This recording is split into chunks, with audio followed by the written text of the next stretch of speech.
రీసెంట్గా మారంపూడిలో ఒక customer building leakage అవుతుందని మమ్మల్ని కాంటాక్ట్ చేశారు. మేము వెళ్ళి విజిట్ చేసి రేట్ ఓకే అయిన తర్వాత ఇట్లా క్లీనింగ్ స్టార్ట్ చేసుకున్నాము.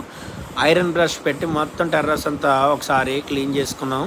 అలా క్లీన్ చేయడం వల్ల మనకి ఆ క్రాక్స్ ఏమున్నాయో కనబడుతుంది. తర్వాత హ్యాండ్ కటింగ్ మిషన్ ఎట్టుకుని ఈ క్రాక్స్ ఏమున్నాయో క్రాక్స్ని వీగ్రూ కటింగ్ చేసుకున్నమాట అండి. అట్లా కట్ చేసుకోవడం వల్ల కెమికల్ అనేది లోపలికి వెళ్ళి ఆ యొక్క గ్యాప్ అనేది ఫిల్ అవుతుంది అన్నమాట.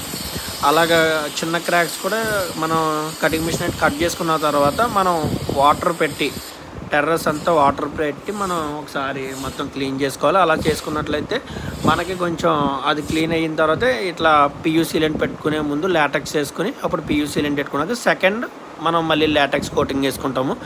గ్యాప్స్ ఏమున్నాయో మొత్తం టోటల్ కవరేజ్ అయిపోతుంది అన్నమాట.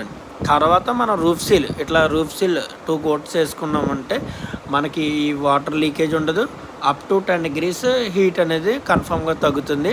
ఫ్యూచర్లో ఎటువంటి వాటర్ లీకేజ్ అనేది మనకి ఈ బిల్డింగ్ నుండి మళ్ళీ ఏ ఇబ్బంది రాకుండా ఉండాలంటే ఇట్లా ఫుల్ మొత్తం చేయించుకుంటే సరిపోతుంది అన్నమాట.